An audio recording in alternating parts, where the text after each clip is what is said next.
날씨는 괜찮았어요? 추웠어요. 갈 때 엄청 비 오고 춥고. 그랬구나. 근데 올 때는 좀 따뜻했고. 수술을 해보니까 어때요? 아프죠. 수술할 때 많이 아팠어요? 아니, 지금 여기가 저리도 아니 그 수술은 아픈 게 아니고 여기 정맥하고 동맥하고 연결한다네요. 연결해야지. 예, 근다고 여기 쩌릿쩌릿해 지금도 한 2달 동안 막 쩌릿쩌릿해요. 전기처럼 찌릿. 연결을 해야 이제 빼내고 들어가고 하니까. 별걸 다 하십니다. 쉽게 말해서. 진짜 별걸 다 이제 인생 뭐 살다 보면 별거 다 해봐야지. 그럴 거예요. 그게 좋은 거예요. 어떤 경험을 한다는 거. 자, 오늘은 29페이지인데요. 그렇죠? 29페이지입니다. 예. 해석에 따른 분류를 지금 할 것 같아요. 해석에 따른 분류. 우리 전사님 이거 준영 씨는 이거 읽을 수 있어요? 안경 없어도? 안경 없어도 잘 읽어요? 예. 지난번 눈이 막 이렇게 피곤해요. 보시. 아 예. 가끔 그럴 때. 가끔요. 이 우화적이라는 게 알레고리칼이거든요. 알레고리칼이라는데 한번 읽어보세요. 해석에 따른 분류. 우화적, 알레고리컬.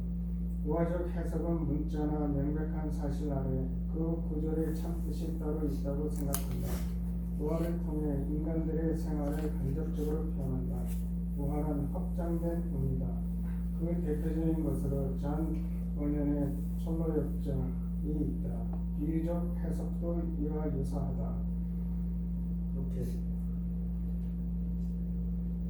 문자적 요건 우화적이라는 건 이런 거예요. 시적인 표현이죠. 시적인 표현. 은유라는 말 여러분 많이 들어봤는데 혹시 그 첼로역정 필그림스 프로그램에서 많이 들어보셨죠? 네. 요즘에는 이거 한국에서 별로 안 쓰고 우리 어릴 때는 그 중고등부, 유년부, 뭐 여름 성경학교는 이 교재 가지고 히트를 엄청나게 쳤어요. 이거 이야기하면 이 성경학교 일주일 동안 이 이야기 듣느라 정신이 없어요. 근데 거기에 뭐 이름이 이제 한국말로 번역된 이름이 그 기독도라 그러죠. 기독도. 신자. 영어로 쓰는 이제 크리스찬이라는 이름으로 번역이 됐죠. 이 철학정 보면 이제 성경 이야기를 하나의 그 소설처럼 엮은 거 아니에요. 그래서 천국에 도착하는 기간까지의 길인데 거기에 이제 사자가 천국 입구에서 사자들이 쫙 이렇게 서 있는 것도 나와요. 마지막에 천국에 도착했는데 산 넘고 물 넘고 도착했는데 그 입구에 되니까 사자들이 막 양쪽에 서가지고 이 길 천국에 들어가는 문 앞에 길에 딱 들어서만 딱 물어 뜯으려고 이러고 그러니까 이 기독도가 선생님 지금까지 여기까지 정말 무사히 산 넘어서 왔는데 입구에서 이게 뭡니까? 그러면서 이제 자기도 모르게 무릎을 꿇고 기도를 해요. 무릎을 딱 꿇고 기도를 하면서 눈을 떠보니까 사자들이 이렇게 막 으르렁대는데 여기 보세요. 걸어가는데 약간만 기우면 탁 몰리는 거야. 이렇게 사자들이 이러고 있는 거야. 그래서 갈 수가 없는데 가만히 이제 기도를 하려고 이렇게 무릎을 꿇어서 기도하면서 보니까 사자들 그 발을 다 쇠사슬로 묶어놓은 거야. 네? 그러니까 사자가 도저히 이거 막 왁 해도 이게 이 발 더 이상 못 나가는 거잖아요. 그래서 그 길이 뭐냐면 성경에 좌로도 우로도 치우치지 말고 바로 가라. 그 구절을 탁 뜨면서 똑바로 그러니까 진짜 맞아. 약간만 하면 걸린다 사자. 똑바로 하면 사자가 여기까지 못 오는 거야. 그런 식으로 이제 썼다는 거죠. 그러니까 사자가 뭘 상징해요? 마귀, 그렇죠? 우리를 천국 못 가게. 이런 것을 이제 하는 것이 이제 우화라고 하는 거죠. 알레고리카라고 하고 주로 이제 초대교회는 알렉산더 지역에 있는 사람들이 예를 많이 들었어요. 그래가지고 이런 것도 있잖아요. 여러분 여리고성에 아니 여리고성이 아니고 그 뭐야 강도 만난 사마리아 여기 들어보시죠. 그 어떤 사람이 여리고로 내려가다가 강도를 만났다. 한국의 어떤 목사님이요. 그걸 막 이렇게 하는 거야. 내려가는 길이 이게 망하는 길이다. 올라가야 되는데 그렇지 않아. 이건 투마치 우화적이야. 너무 많이 알레고리카. 이런 식으로 해석을 옛날에 했다는 거죠. 근데 지금도 이 은유적인 거는요, 이 시에서 많이 쓰지만 굉장히 중요한 게 또 여러분 성경에서 천국은 마치 뭐가 같다고요? 보화가 같다고. 보화를 비유하면서 천국을 얘기하는 거예요. 그래 그게 알레고리카라는 거죠. 천국이 왜 보화야? 그 보화의 그 속에 보화인데 그 보화를 캐내기 위해서 집을 팔고 밭을 사고 한 그 이야기가 나오잖아요.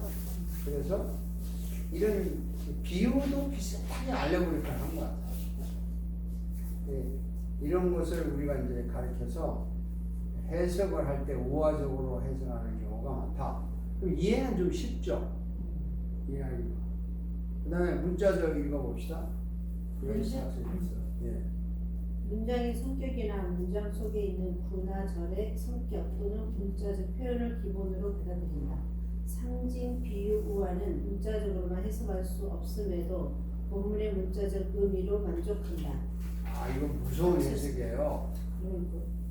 문자적으로 해석을 해서 특히 캐톨릭이 이거 하나 굉장히 문자적으로 해석하는 거죠. 예수님이 떡을 딱 떼어서 This is my body. 글자 그대로 이게 예수님 진짜 살이래 진짜다. 문자적으로. 그래서 성찬식 할 때 캐톨릭 신자들은 어때요? 이 떡 한쪽을 주잖아요. 이거 빵인가 주죠. 네. 미션 안 가봤죠? 가보셨어요? 이만한 주잖아. 요거 자기 손으로 못 만져요. 신부가 이렇게 집어서 입에 넣어준다고. 왜 그러냐? 이 신부가 이걸 들고 기도를 했다고. 기도하는 순간 하나님의 신비로운 방법으로 우리는 잘 모르지만 이게 진짜 예수님의 살이다 이거야. 살은 너네들은 만지면 안 돼. 이 성직자 클러지. 우리 캐톨릭 계급이잖아요. 성직자라는 계급, 레이는 평신도라는 계급이죠. 이 평신도는 결코 성직자를 갈 수가 없어요. 그리고 이 성직자가 죽으면 연옥에 안 가. 바로 어딘가를 가. 근데 일반 레이맨들이 죽으면 연옥에 가서 대기를 해요. 그래서 이제 뭐 얘들 이론이 그래요. 그러니까 이 요거를 딱 하는 순간에 예수님 살이라는 거 진짜 화채술이라고 그러죠. 그러니까 뭐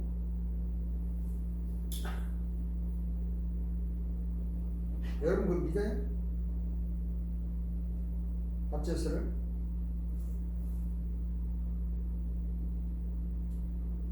안 믿죠 여러분? 안 믿지만 캐톨릭을 믿잖아요. 그대로 믿는 거죠. 그래서 문자적으로 해석하는 거예요. 천년설이라는 말을 많이 들어봤죠. 그 천년 동안 왕노를 한다는 글자 그대로 해석하는 거예요. 천년 동안. 그래서 막 반드시 천년 왕노를 하는데 그럼 언제 하냐? 또 이거 가지고 전천년 전에 예수님이 온다. 예수님이 이때는 와서 천년 동안 왕노를 했다가 마지막 심판한다. 이 전체를. 그 천년은 천년 후에 예수님이 온다. 이 지구가 천년 동안 아주 정말 지상 천국이 된 후에 한때 인기 좋았죠. 근데 무천년은 뭐죠?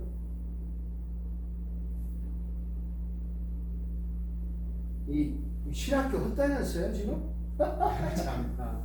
야, 기본적으로 하는 얘기인데 그 밀라니엄, 밀라니엄, 프리 밀라니엄, 또 포스트 밀라니엄, 히스토리컬 밀라니엄. 그러니까 무천년설은 뭐냐면, 야, 성경에 하루가 천년 같고 천년이 하루 같은데 그 천년의 기간 없어. 예수님이 오실 때부터 지금까지 그냥 긴 세월 동안 크리스천들이 이 지구에서 왕로로 타면서 사는 거야. 그게 이제 무천년설이에요. 우리는 왕 같은 제사장으로 살아라는 거예요. 우리도 왕 같은 제사장으로 유명했고 하나님의 나라 백성이기 때문에 이게 천년이다. 자, 어떤 거 주장하고 싶어요? 저는 무천년? 누가 그렇게 가르쳤어요? 누가 그렇게 가르쳤냐고 예. 물어보시면 아 근데 제가 생각해봐도 그게 맞을 것 같아요. 맞는 것 같아요? 오케이. 생각 없으면 맞대요. 그레이스 학생.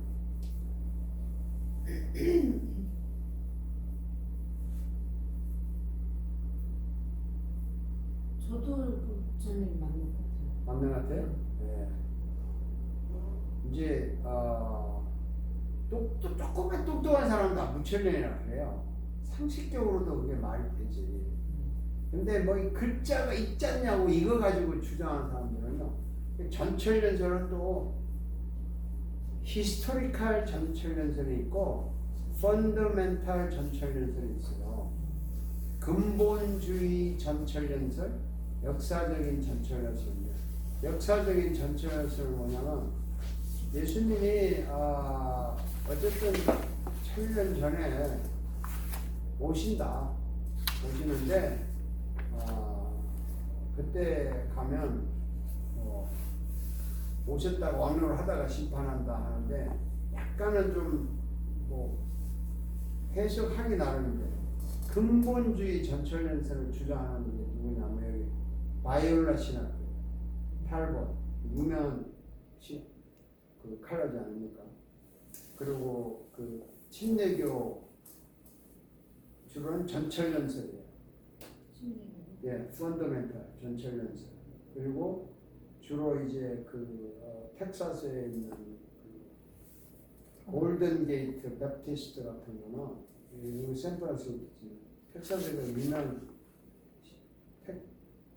시합 이름 뭐였는지 생각이 안 나요. 달라스? 네? 달라스. 달라스 베프티스트 세미나인가요? 네. 그런 데는 펀더멘탈이에요. 그러니까 이 세대주의는 뭐냐면 아담 시대는 무율법 시대, 죄 없는 시대.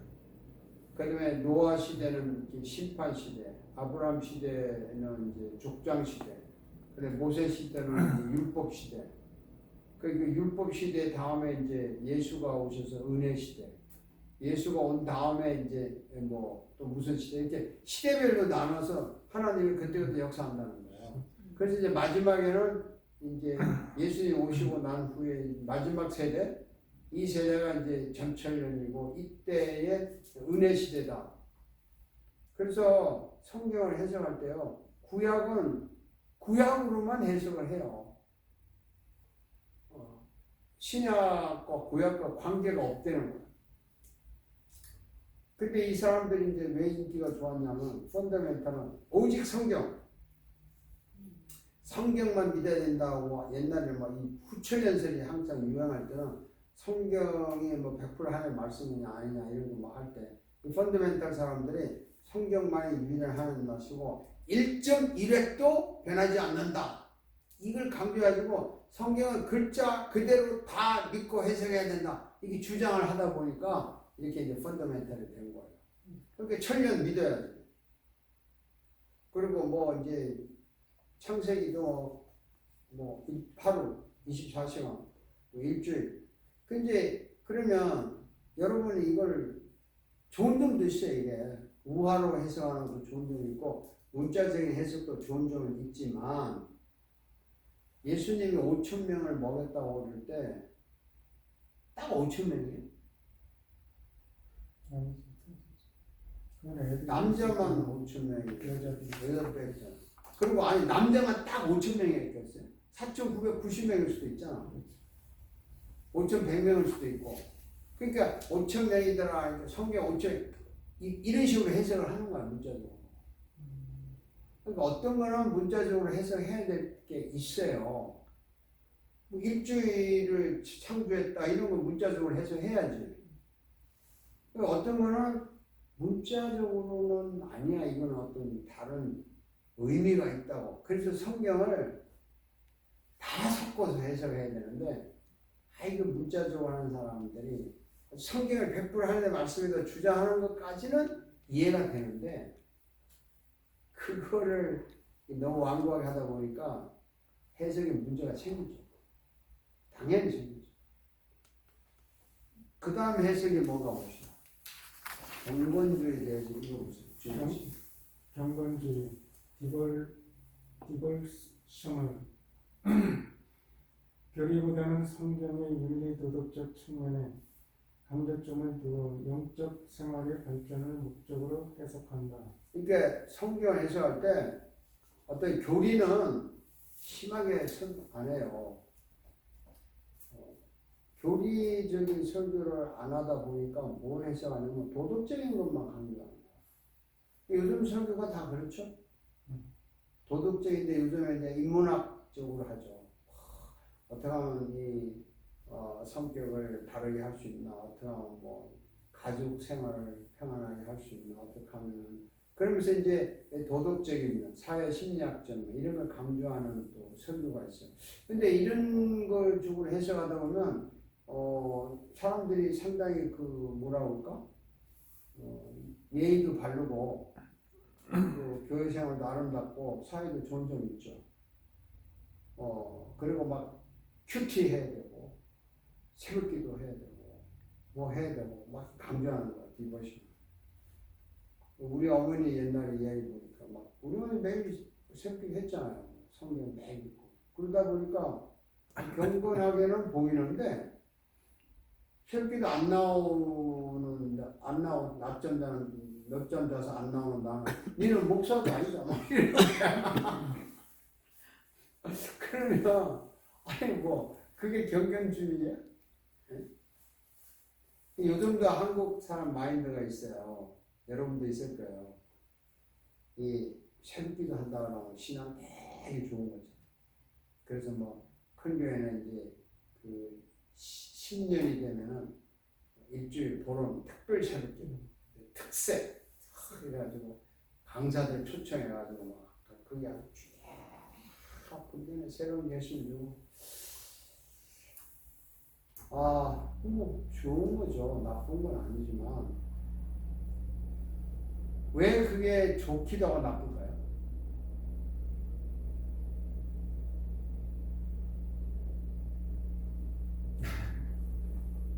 여기 지금 고등학교가 아니라고 여러분 생각하는 과정이 딱 터미널 코스.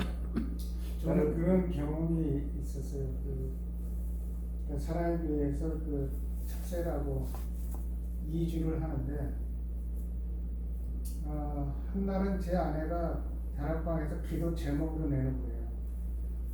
제 남편이 요번에는 꼭 특세 참석하기를. 그래가지고 참 그래서 이제 갔는데 거기는 새벽 3시 전에 가야 돼요. 사회 많아서. 네. 파킹을 있어야 돼서 못 시키는 거예요. 그래가지고 제가 2시 조금 넘게 일어나서 이제 샤워 다 하고 그리고 이제 갔어요. 갔는데 게이트에 저보다 한두 대가 먼저 와 있더라고요. 게이트는 안 열려 있고. 그래서 들어가서 이제 파킹하고 기도하고 있는데 한 일주일 지나서 이제 일요일 날이었어요. 일요일 날 저녁에 이제 저녁을 먹는데 먹고 나니까 그냥 졸렵더라고요. 까딱까딱 졸다가 제 아내가 이제 아예 올라가서 자라고. 그리고 딱 올라갔어요. 올라가서 이제 침대 딱 그냥 앉아 있었어요. 비몽 사몽간에. 그러다가 이렇게 눈을 딱 떴는데 또 이런 얘기하면 이상하게 생각하실지 모르겠는데 제가 이렇게 눈을 뜨고 옆방에서는 이제 제 딸하고 제 아내가 이제 뭐 이렇게 얘기하는 소리가 들렸고 저는 그냥 비몽사몽간에 눈을 떠가지고 창문을 이렇게 딱 봤는데 창문에 불이 나고 있더라고요. 그리고 불나야지. 이 무슨 불이야? 그리고는 이제 한참 있다가 이렇게 보다가 이제 이렇게 잤는데 다음날 아침에 그 생각이 나가지고 제 아내한테 내가 어제 밤에 불이야 이렇게 소리 지른 적 있어? 그랬더니 아니라고 그러더라고요. 근데 저는 제 아내하고 딸애하고 이렇게 소리도 들었어요. 물론 제가 좀 비몽사몽간에 졸면서 그냥 올라와서 침대에 앉아 있다가 이렇게 해서 창문을 딱 가는데 창문에 진짜 막 불이 붙더라고요. 그 순간에 이제 저는 그런 생각이, 이게 성령의 불인가, 이게 지옥의 불인가 이런 생각도 했어요. 그래 이제 그 2주를 그렇게 해서 뭐 제가 천당에 가서 기도를 하는데 너무 열심히 기도를 했는지 제 사진이 찍혀가지고 그 사랑의 교회 사이트에 올라가 있다고 주변 사람 누가 봐가지고 제 아내한테 연락을 해준 거예요. 근데 그 사진이 제 카톡 안에 이제 있는데 뭐 그렇게 해서 처음에는 씩씩거리고 했는데 한 2주 이렇게 하다 보니까 물론 저는 제가 그 아침잠이 없어요. 저는 일찍 일어나는 편이 돼서 뭐 3시에 일어나는 거 이런 것도 뭐 별 문제는 안 됐는데 근데 어쨌든 그런 경험이 있었어요. 그리고 뭔가 이렇게 좀 새롭게 시작을 해야 되겠다 했는데 근데 그런 분위기 같은 거는 저는 뭐 그냥 식상해요. 그냥 뭐 외부 강사들이 와서 하는 거 그다음 막 그냥 사람들이 저쪽 하는 얘기 같은 거는 좀 그러는데 그러니까 이 경건주의적이라는 게 자기 혼자 정말 저는 그래요. 큐티를 혼자 하는 사람 진짜 큐티하는 거예요. 미국 애들은 큐티를 물론 이제 한 번씩 모여서 같이 하지만 의사에서 하지만 원래 교육은 아침에 자기가 일어나서 혼자 펴놓고 자기가 메모하고 기도하고 그리고 출근하라고 하는 거거든요. 경건이라는 거는 그 훈련은 나 혼자 하는 거고 그렇게 했을 때 밖에 나가서 내가 나도 모르게 도덕적인 삶을 살게 되는 거지. 이 경건 훈련을 이걸 하나의 프로그램으로 교회에서 한다든가 이거를 함으로써 뭐가 영적 발전이 된다고 하는 것은 이미 틀린 거야. 그러니까 경건주의적으로 설교도 해야 되지만 그것이 자기 신앙의 표준으로 만들어 가버리는 현상이 생겨요. 우리가 항상 기독교에 조심해야 될 게 뭐냐면 기독교는 어떤 틀에 딱 박혀 있지 않고 기독교의 키워드는 그가 위대하신 그가 하나님이신 그분이 천지를 창조하신 그분이 나를 위해 죽었다는 거죠. 나를 위해서. 그래서 내가 살았다는 거죠. 새 생명으로. 그래서 내가 그분의 이름을 높이고 그분의 영광을 나타내기 위해서 어떻게 사는 것이 좋은가를 성경에 알려주는 그 매뉴얼을 찾아서 연구해서 그대로 살아나가는 훈련이 경건주의 훈련이라고. 그게 뭐 새벽기도 같이 하는 거 좋아해 힘이 있어요. 왜냐하면 용기가 생깁니다. 여러 사람이 하면은 나 혼자 하는 것보다 용기도 생기고 그거 좋은 거예요. 근데 그게 하나의 행사 프로그램으로 그냥 가는 거야. 그래서 나는 2주간 새벽기도를 했는데 뭐 그때 무슨 체험을 했다. 이걸 이제 이야기를 하기 시작하는 거예요. 그러니까 뭐 여기 지금 설명드리는 게 틀렸다는 건 아니에요. 다들 다 맞는데 우리가 이런 거를 참고를 해서 해야지 어떤 걸 강조하기 시작하면 문제가 있잖아요. 항상 그래요. 자, 그 다음에 자유주의적 봅시다. 합리주의적 해석을 교육받은 지상과 조화되지 않은 것은 배격한다. 영감, 초자연, 신비, 지옥 등은 하나의 문학 작품으로 해석한다. 야, 뭐 요즘 목사님들 거의 이렇게 해석하죠. 그 리버를 하는데 옛날에 그 어떤 목사님이 그러더라고. 자기가 500년 설교할 때 자기가 그랬대. 여러분, 이 500년은 이야기지 이게 사실이 아닙니다. 이 꼬마가 자기가 갖고 온 이 음식을 먹으라고 내놓으니까 어른들이 그동안 말 안 하고 있다가 쪽팔려가지고 어른들도 자기가 갖고 온 거 내놓은 거예요. 내놔서 이렇게 나눠 먹다 보니까 좀 남은 건데 그게 얼마나 아름다워요. 그걸 그 사랑을 이렇게 나눠 먹으면 아름답다는 걸 하는 거예요. 그렇게 설교를 했더니 과연 우리 목사님이 최고라고 박수를 치더래 교인들이. 지금도요 자유주의자들 우리가 이렇게 예수님의 기적을 해놨다고 웃기는 소리 하지 말라고. 그리고 부활? 처녀의 몸에서 태어나? 무슨 그 문학 작품이지. 창조, 그 설화, 천지창조한다는 거 뭐 아테네나 그리스 실화에 보면 뭐 신들 많잖아요. 바카도 신도 있고 뭐 디너스 신도 있고 신들 간에 싸우면서 생겨난 작품이 우주인데 무슨 그 다 설화다 이거지. 그러니까 그 뭐냐면 진화됐다는 거지. 지구는 진화가 됐고 인간도 진화된 거지. 무슨 그런 소리를 하나. 지옥, 천국? 아니다. 근데 의외로 그 인기가 좋아요. 요즘 젊은 애들은 자기가 이해 안 되면 안 믿으니까. 이해되는 걸로 얘기하죠.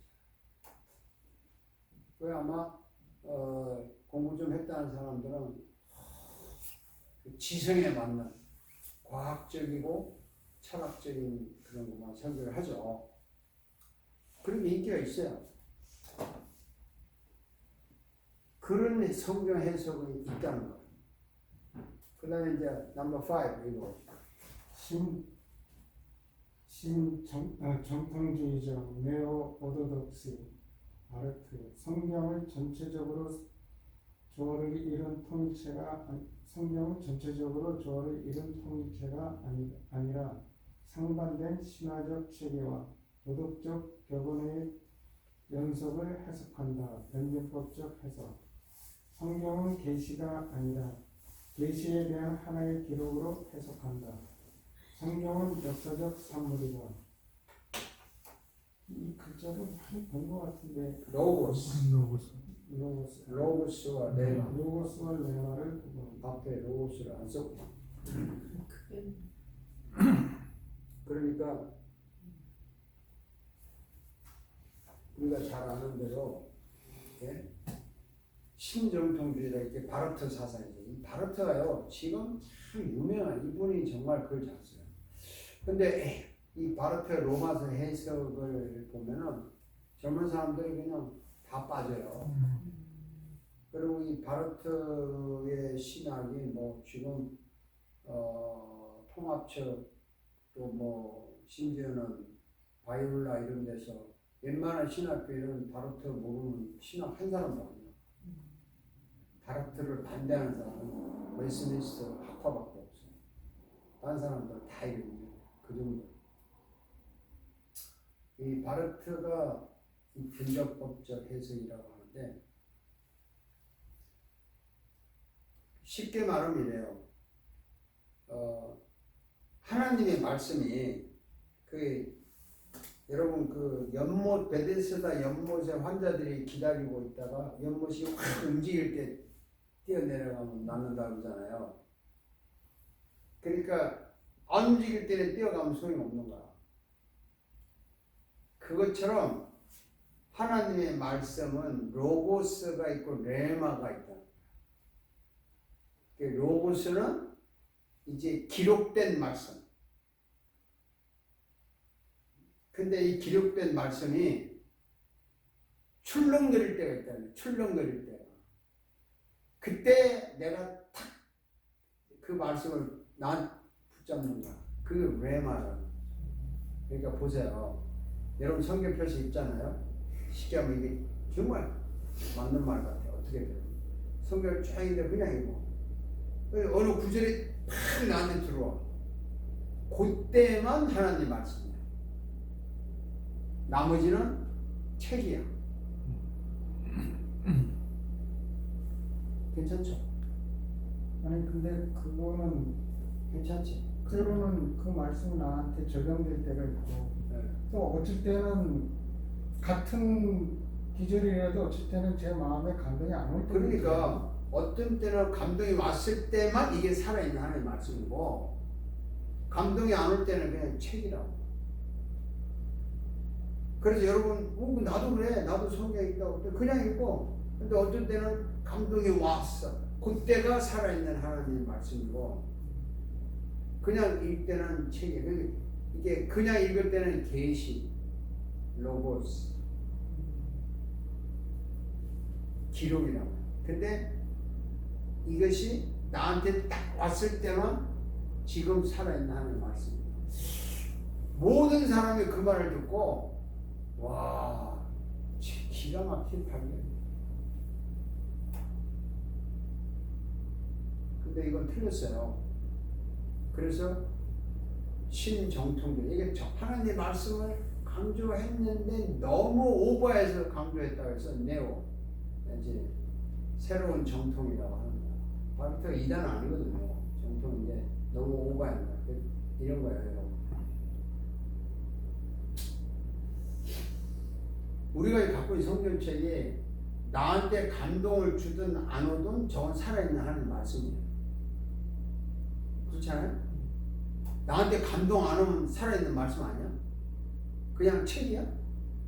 작품이야? 아니라고. 나한테 감동이 왔을 때는 성령께서 나에게 역사를 하셔서 그 말을 더 깨닫게 했지만은 그것만이 하나님의 말씀이고 이거는 기록물이다. 이게 이분법이잖아.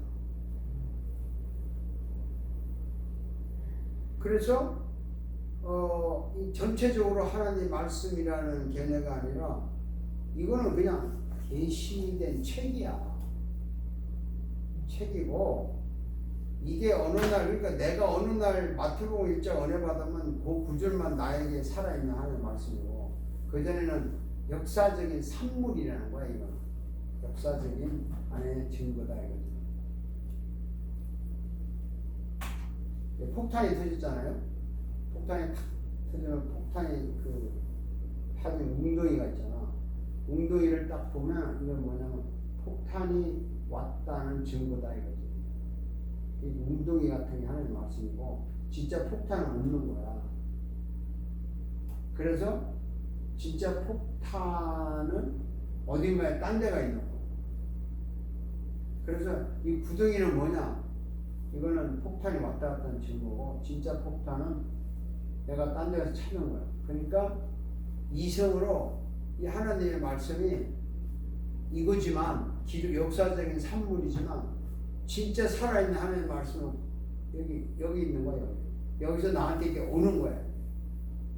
폭탄은 떨어진 자국은 웅덩이는 파져 있는데 폭탄은 딴 데가 있는 거야.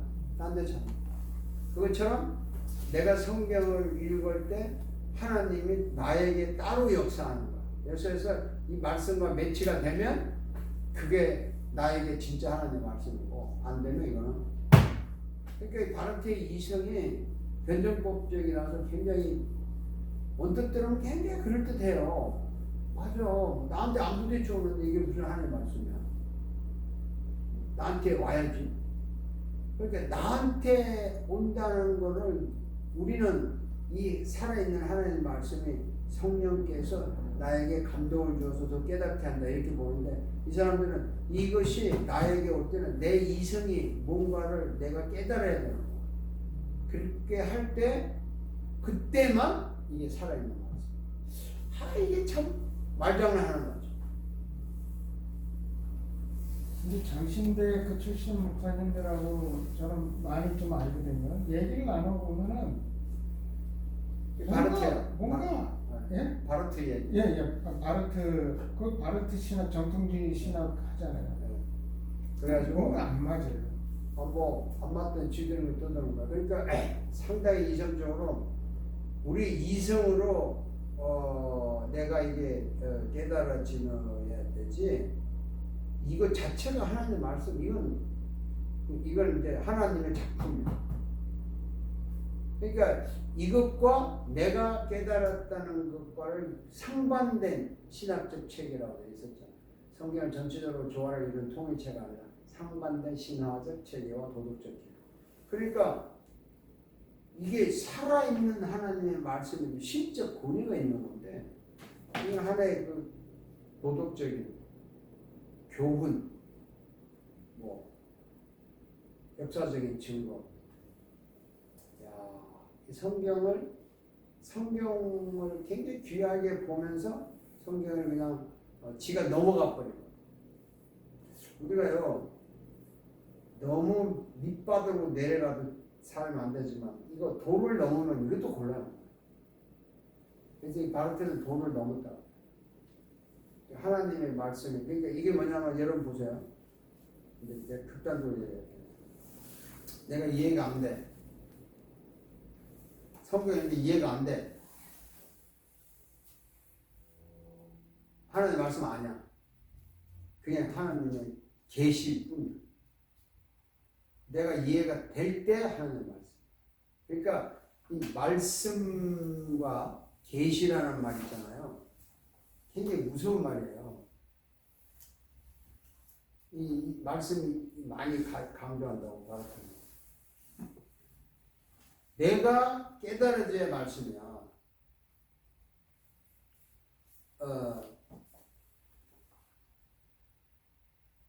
아끼다고 틀리.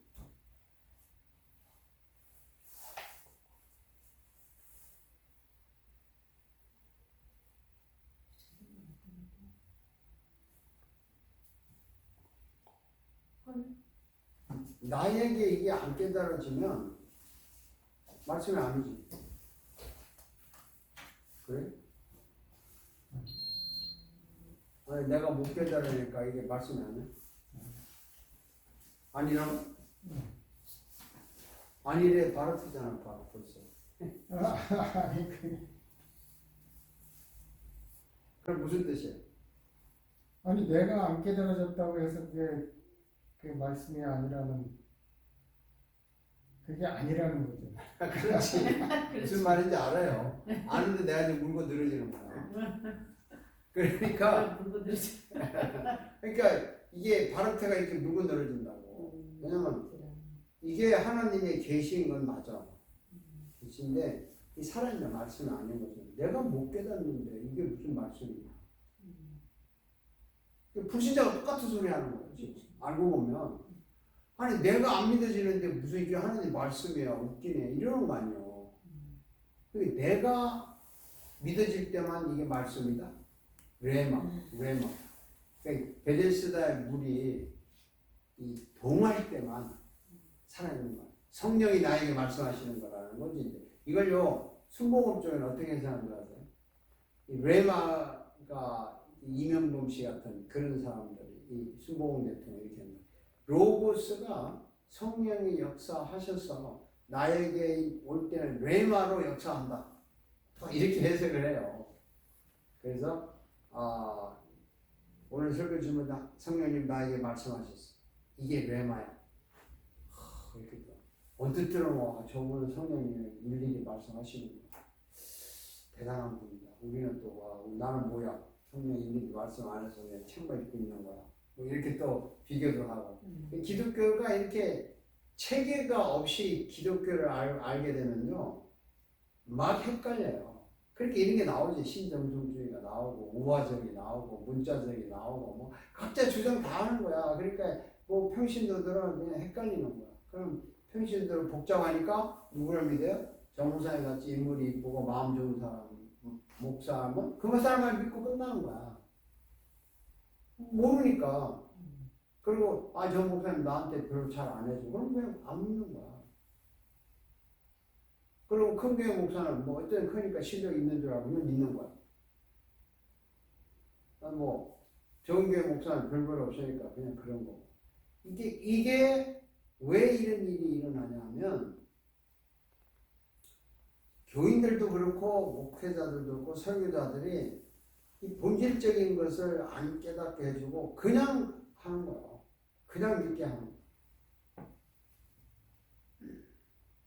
그러니까 우리가 다 반대해도 안 되지만 알기는 알아야 된다. 조심스럽게. 오늘 그 신문에 AI 이제 챗 GPT 말 요즘 유행이잖아요. 들어보셨어요? 목사님도 앞으로 그거 안 쓰면 학교 운영하기 힘들어요. 챗 GPT. 왜냐면 논문 그걸로 써버려. 쫙 만들어내. 이 교수들이 할 일이 이게 진짜인가 정말 카피한 건가 진짜가 구분하는 일을 하는 게 교수 일이래 이제는. 그런데 신문 기자가 썼어요. 뭐라고 썼냐면 옛날에 기사를 쓸 때 경제 기사 쓸 때 보면 이제 월가에서 정권 그래주고 통계가 나오잖아요. 그래프로. 그거 다 이렇게 템플릿 받아가지고 거기다 자기 기사를 이렇게 써가지고 기사를 냈는데 그 정도 했는데 이 AI가 처음부터 그게 싹 해서 기사를 내버린대. 기자가 할 일이 없대. 그런데 이 기자가 과연 할 일이 없는가 했을 때 AI가 답을 했대요. 그러면 기자는 할 일이 없냐 하니까 기자는 아직까지는 할 일이 있을 거다. 왜? 우리 AI가 아직까지 완벽하게 이걸 다 쓰려면 약간의 시간이 좀 필요하다고 그러더래. 그러니까 이게 그럼 뭐야? 조금 지나면 자기가 다 해먹겠다는 거 아니야? 네? 그런데 여러분 이 컴퓨터 AI하고 인간하고 차이가 뭔지 아시죠? 근본적인 차이. 생각하는 거. 생각 안 하지 AI는. 그렇죠? 인간은 생각하는 거잖아. 그리고 더 큰 차이가 뭐냐면 누가 글을 잘 썼어요. AI는 아는 거는 정확하게 알아. 우리보다 더 잘 알아. 근데 모르는 건 하나도 몰라. 맞아요? 모르는 걸 알아가는 게 인간이고 아는 걸 알려주는 게 기계라고. 그러니까 우리는 끊임없이 발전하고 우리가 연구를 해서 거기다 입력을 시키는 거지 지들이 개발하는 건 없어요. 아는 거 갖고 장난치잖아. 근데 그 아는 게 나보다 더 많이 알죠. 왜냐면 모든 지식을 다 집합체로 만들어내니까. 그러니까 우리는 이제 당하는 거죠. 그래서 여러분 이 바르크의 말이요 굉장히 우리가 조심을 해야 돼요. 왜 조심해야 되냐면 이게 내가 생각한 것이 진짜 말씀이다라고 해버릴 때 하나님이 생각한 것은 내가 생각한 것보다 밑에 있는 거예요. 인간의 이성이 이해하는 것만 하나님 말씀입니다. 계시 자체가 말씀이 아니에요. 내가 이 바르트 이야기를 하면 끝이 없어요. 여기 이거만 뭐 하나 강의 다 해야 돼.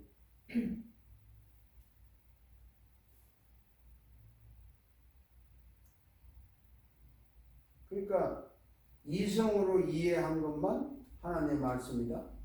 이게 뭐 하는 짓이야? 우리는 이제 모르고도 믿으라고 하니까 믿는 것도 있잖아요. 근데 모르고 진짜 믿는 건 아니야, 우리가. 그게 모르지만 하나님이라는 분을 아니까 하나님은 그렇게 할 수 있다는 걸 알아서 믿는 거지. 아니, 어떻게 물고기 2마리에 돌 5개로 이거 다 나눠줘. 이해가 안 되지만은 물고기 늘어난다는 게 말이 안 되잖아요, 과학적으로. 근데 우리가 아는 하나님은 없는 것에서 있는 걸 만드신 분이라는 걸 알기 때문에 그 하나님은 물고기 1마리 갖고 10마리도 만들 수 있다는 것을 믿는 거지. 신이니까. 그러니까 그 기적 자체를 이해해서 믿는 게 아니잖아요. 신정통주의 이 사상이 지금 기독교의 목사들 90% 이상은 다 여기에 젖어 있어. 이 매력이 있어요. 네가 이해가 안 되는데 어떻게 믿어? 참. 안 돼, 안 돼. 자, 6번 읽어.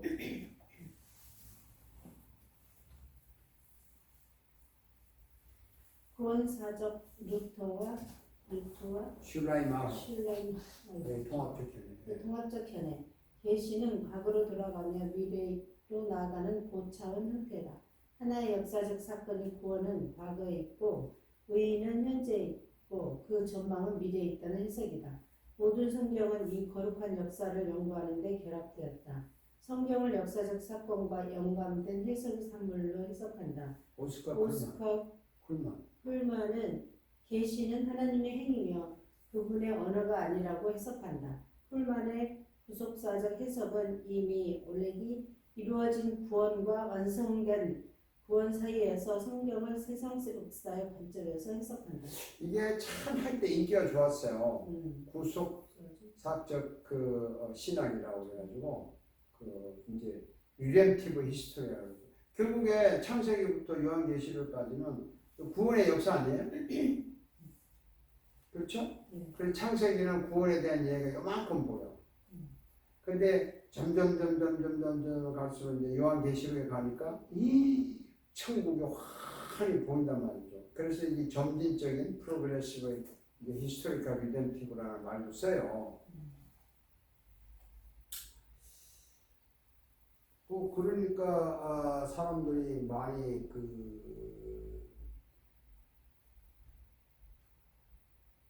이걸 인용을 많이 해요. 오스카 쿨만이 좋은 일 많이 했어요.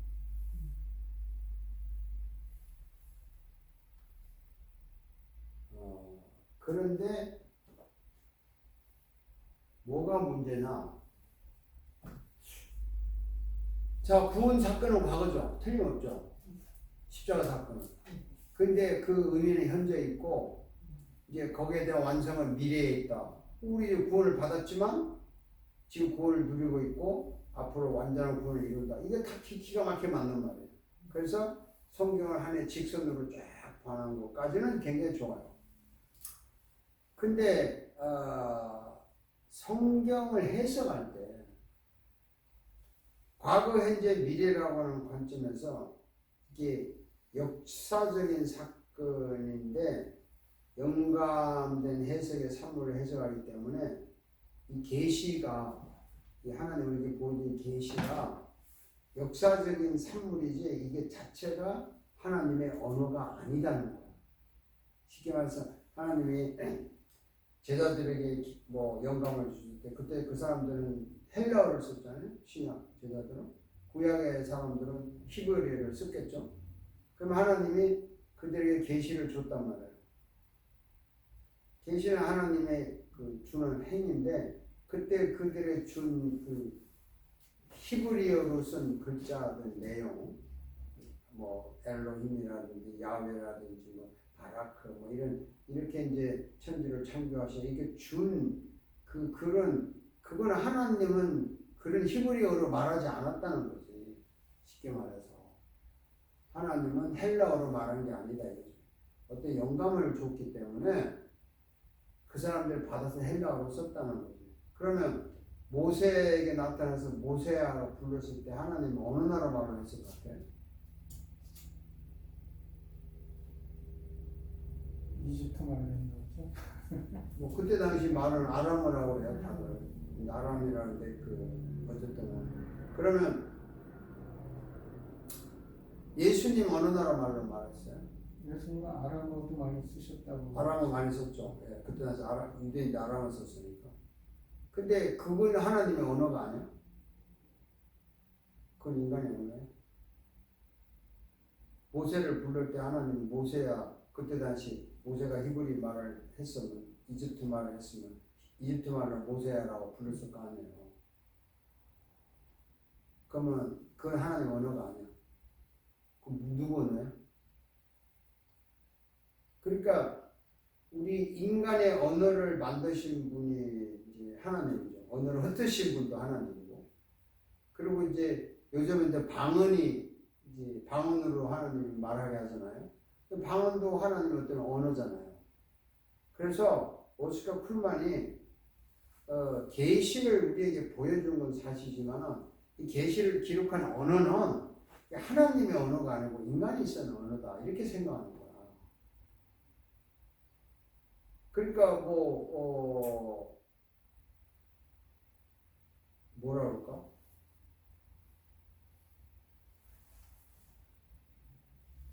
문제가 있다고 보는 거지. 인간이 쓰는 언어니까. 참 해석을 똑똑하게들 다 해요. 뭐 아는 사람들이. 그러면서 이제 문제는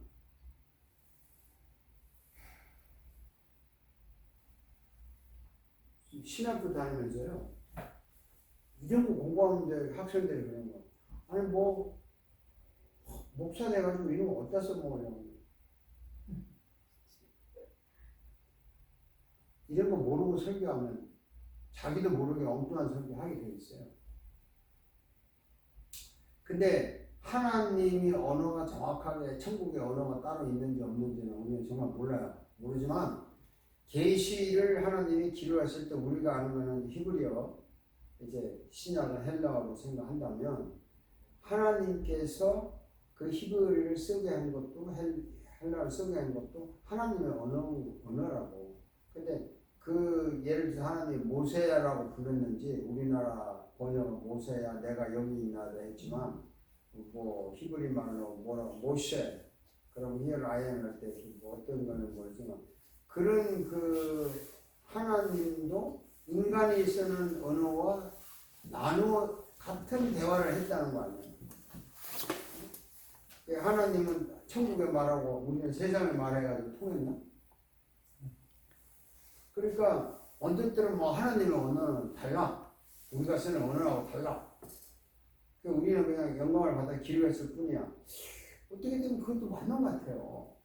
근데 가만히 생각해봐요. 하나님이 인간과 직접 대화를 했다면 분명히 인간의 언어로 했을 거예요. 그렇죠?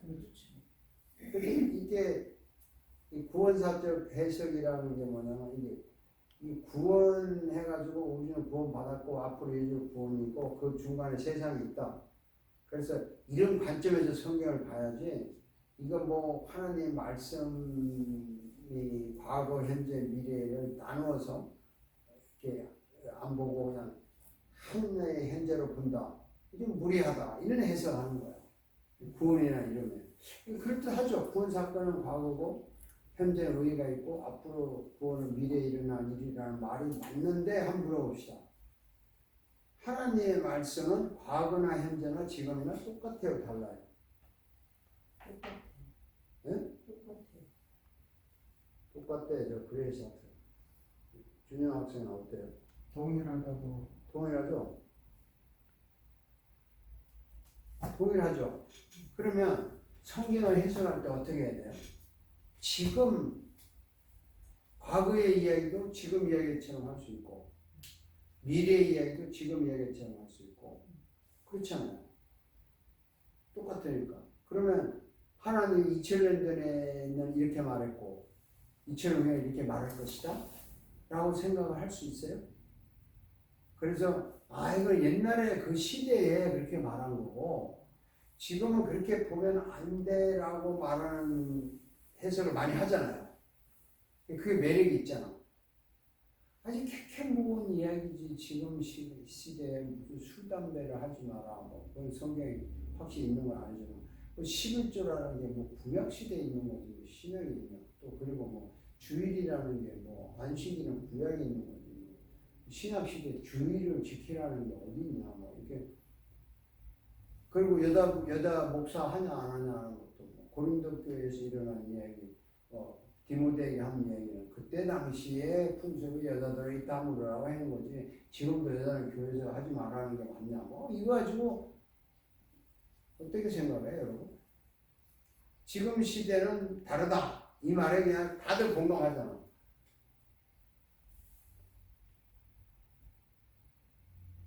이번에 세드락 교회에서 제공시켰잖아. 교단에서 그 컨세드락 교회라고. 텍사스도 무슨 교회지? 저기 플로리다에 있는 교회. 그 대형 교회인데 침례 교단에서 제물이 왜 여자 목사 안 쓰고? 그 이번에 새로운 그 후임자는 목사 자기 부인을 교육 목사로 안수줘가지고 사용하겠다. 더 이상 못 참겠다 해가지고. 그러면 우리가 생각할 때 아니 지금 어느 시대인데 여자 안 주셨다고 죄명을 하고 그럼 시대적으로는 여자가 들을 때 뭐 남녀 차별, 성차별 이렇게 나올 거 아니에요. 그럼 이럴 때 어떻게 해석해야 돼? 지금 한국에 뭐 다 여자 목사 다 안 주는데 합동처 고심만 빡빡 옮기고 언젠가는 그쪽 고심도 합쳐도 여자 목사 안 줄 거라고 안 주겠어요? 그러니까 시대적으로 다르게 해석할 수 있는 게 있겠죠. 그러나 그 근본 원리는 하나님은 시대를 초월해서 현재형으로 말씀하신다고 하는 원리는 똑같고 여자 목사 안수에 대해서 여자에게 목사를 주지 말라는 것도 성경에 없어요, 사실은. 그러니까 여자는 교회에서 잠잠하라? 남자의 머리니까. 그리고 또 여자에게 그 authority를 남자에게 authority를 갖지 마라. 그러니까 남자에게 여자가 남자에게 결정을 시키지 마라 이거거든요. 내가 결정한 대로 남자 네가 따르라 이 말을 할 권리가 없다는 거예요. 근데 교회라고 하는 그 단체에서 남자에게 authority를 줬다는 그 해석은 저는 이렇게 해석해요. 교회가 눈에 보이는 사람들이 모이는 거야. 그럼 이 교회 책임을 문제가 생기면 책임을 누가 져야 돼요?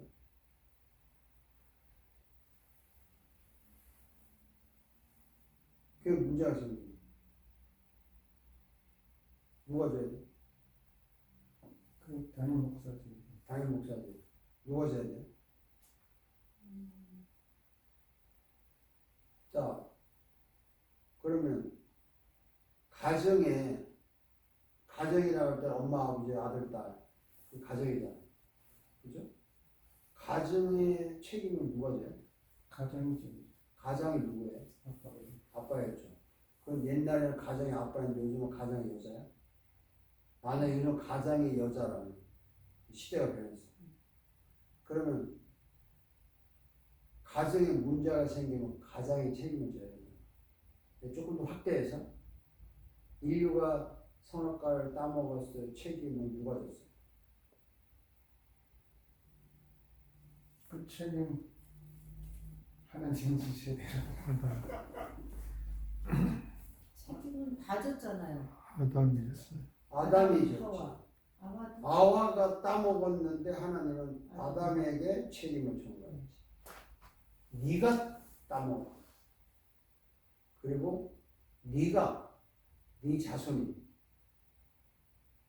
벌을 받고 네는 땀을 흘리고 부인은 네를 사모하고 얘한테 회사를 고통을 하고 아담의 책임, 아담에게 졌기 때문에 그 아담의 책임을 지고 이 땅에 오신 첫 번째 아담은 인간 아담이고 두 번째 아담은 누구예요?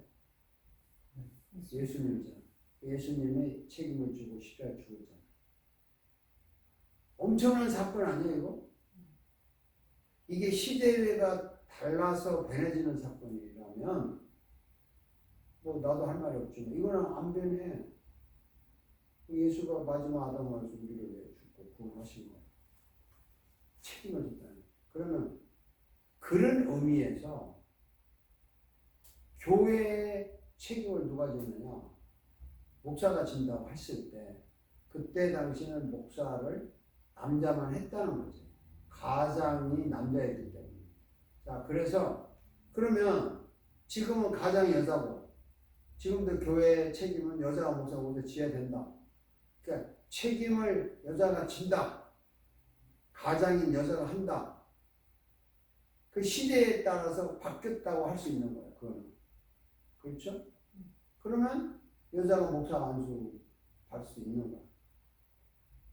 또 여자가 가장이 될 수 있는 거야.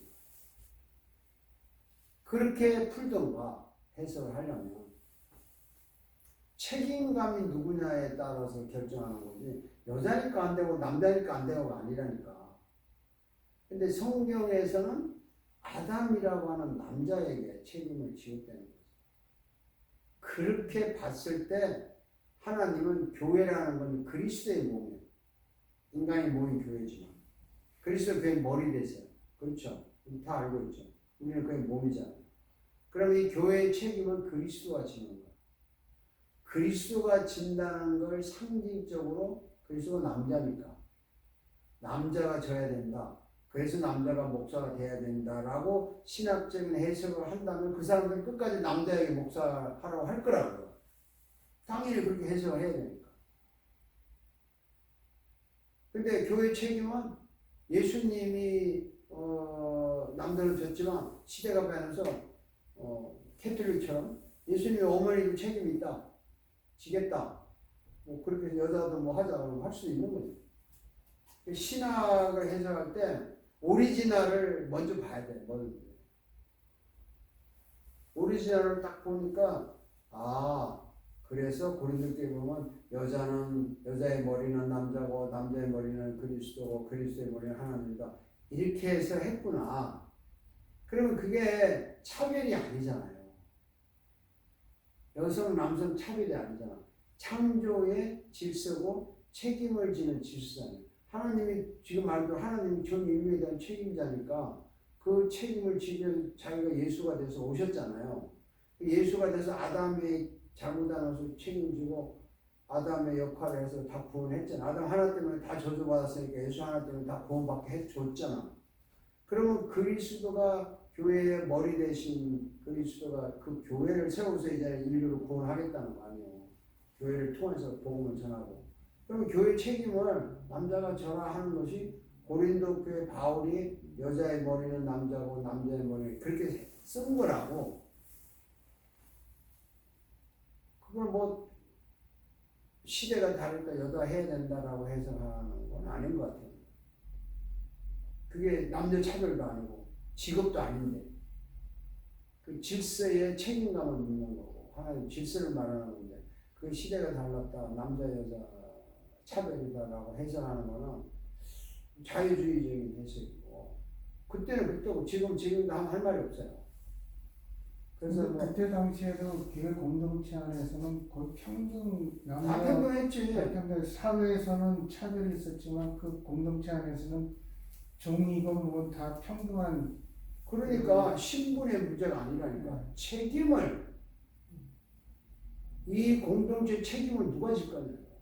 여자가 질 거냐? 남자가 질 때 창조 질서에 따라서 남자가 지라는 거였다.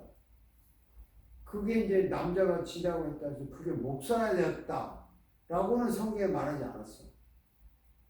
교회에서 책임을 지라 하니까 교회라면은 당연히 목사니까 남자가 목사가 되어야 된다고 이제 연역식으로 해석을 하는 거죠. 교회에 무슨 차별이 있어요? 차별은 통로하지 누가 책임져. 근데 있잖아요. 민주주의 국가에서 모든 국민의 이 나라가 잘못된 걸 책임을 져야 된다. 말은 맞잖아. 우리가 다 책임 못 지니까 대표를 뽑은 거 아니야. 대통령 뽑은 거 아니야. 그럼 네가 책임지라는 거 아니야. 우리 대신. 완전 물러나라는 거잖아. 이게 성경적인 거예요. 알고 보면. 그래서 교회도 장로를 뽑았고 목사를 세웠다고. 목사에게 책임져. 안 되면 떠나. 장로 책임져. 안 되면 떠나. 안 떠나? 그럼 싸워. 이제 이 짓 하는 거야. 근데. 싸우고 고소하고 난리 하는 거야. 원리가 똑같아요. 그렇다면 여자 목사의 문제를 무슨 르네상스 이후로 남녀 차별이다, 없애는 거다, 여성 평등이다라는 문제로 볼 거냐? 하나님의 그 교회라고 하는 특수 공동체의 책임을 지는 질서의 문제에서 하나님 그리스도 남자 여자라고 하는 그 질서를 대로 해서 남자를 목사로 할 거냐 하는 걸 가지고 디스커션을 해야지. 그냥 무조건 지금 시대가 어떤 시대인데 남녀 평등인데 성차별인데 우리가 저기 흔히 말하는 동성애자들 있잖아요. 성전환자들. 근데 지금 오늘 신문을 보니까 동부에 어느 주는 이제 성 트랜스젠더들 화장실 못 쓰게 법적으로 만들었더라고. 너네들 화장실 전용으로 써. 남자 여자 화장실 따로 쓰라 이거지. 그런데 뭐 캘리포니아는 안 통하는 거야. 근데 주지사가 이제 공화당 출신들은 그렇게 만들어 가더라고. 근데 그 만들어 갈 때 우리가 그 사람들을 차별하면 안 돼요. 그게 성경에서 죄인들을 차별하면 안 돼. 죄라고 말을 해도 차별을 하면 안 되는 거라.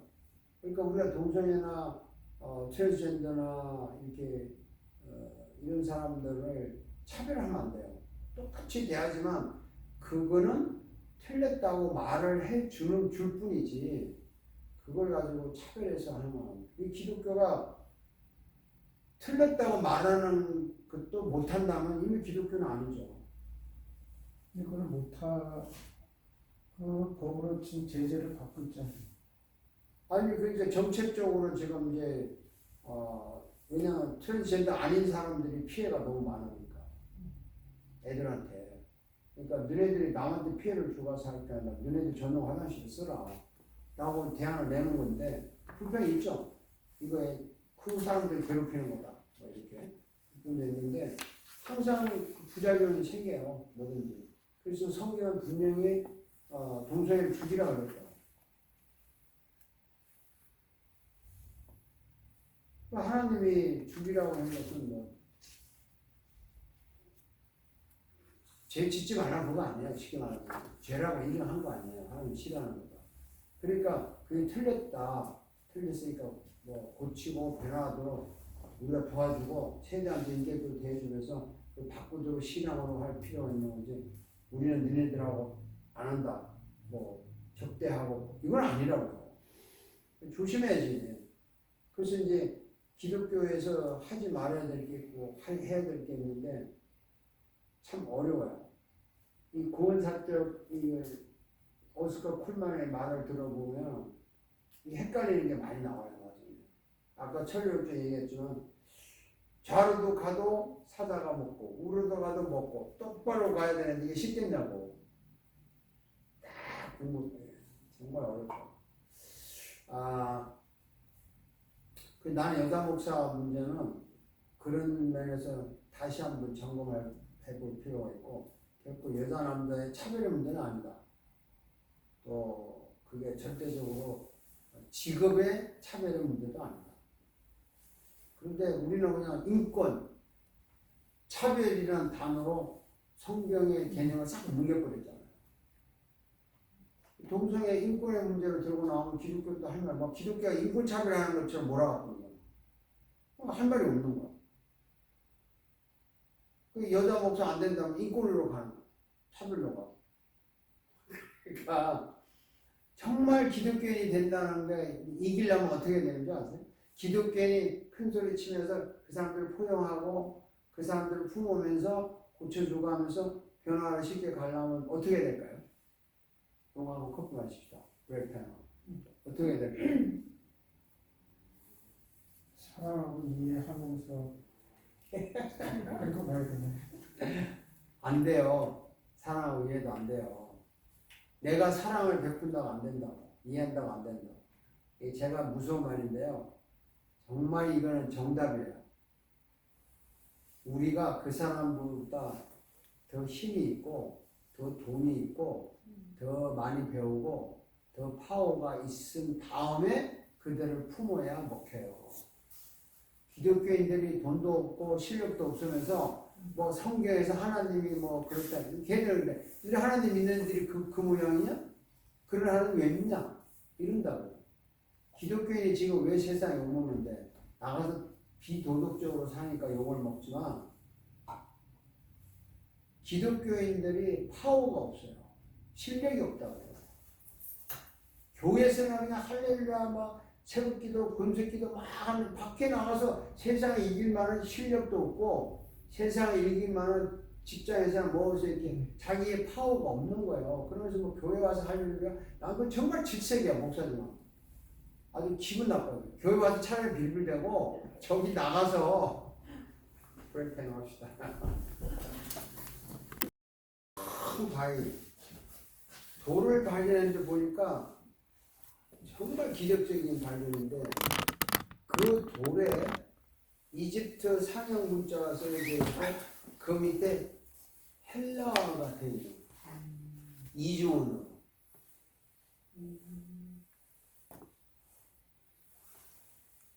이 글자가 예를 들어 이게 뭐 나는 당신을 사랑한다 이집트 상형 문자인데 밑에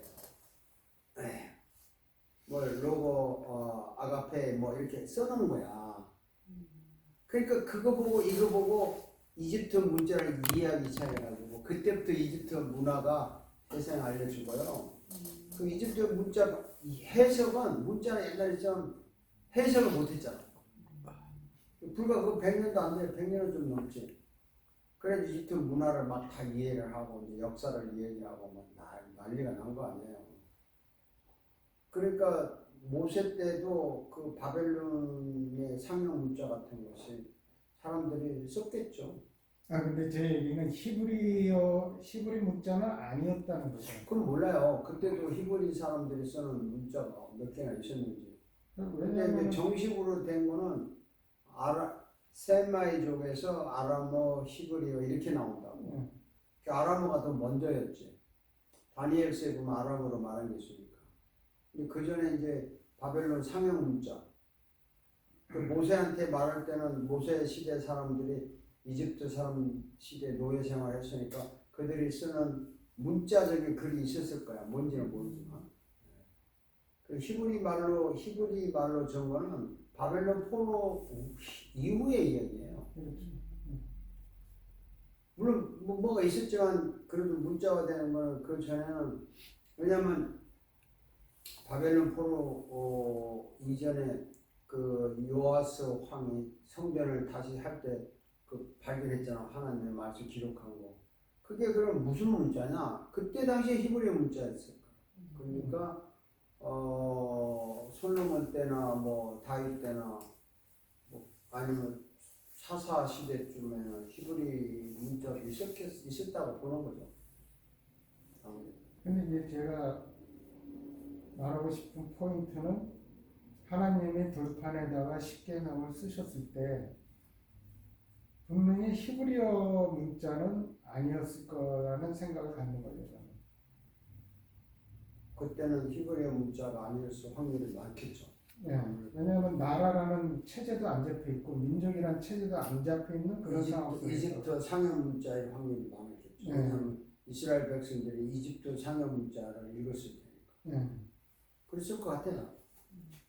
자, 7번 들어갑시다. 신해석학적 뉴 허메니틱 뉴 허멜루리. 예. 문제들은 과학적 방법에 의하여 해결되며 모든 역사적 진술도 그것들이 역사가의 일반적 연구 과정을 통해 입증될 경우에만 용납된다. 지성이 가는 곳까지 해석한다. 지성을 희생시키지 않는다.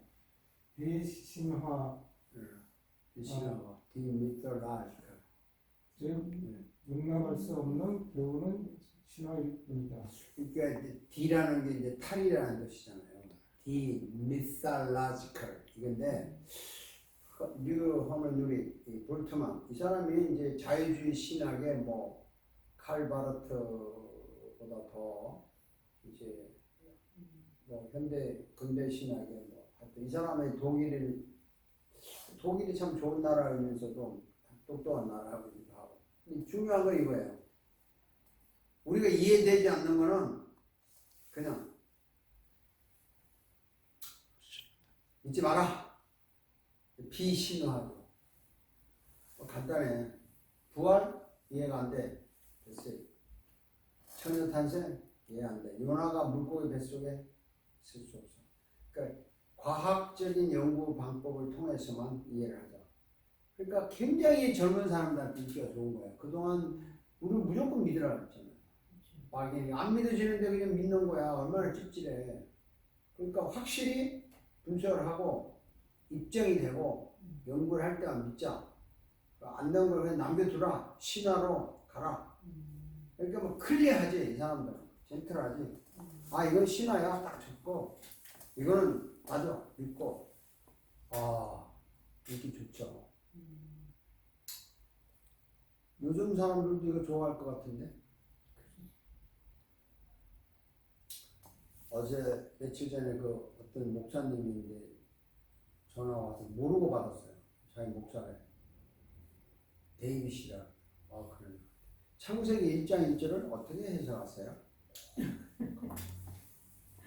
저는 뭐 근데 목사님 어떻게 잘모르네. 창세기 1장 1절이요.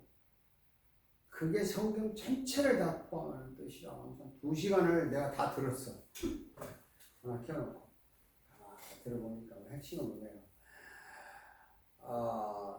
예수님은 비유가 아닌 것을 말한 적이 없는데 하늘과 땅을 만들어서 땅의 사람을 하늘의 사람으로 만든 것이다.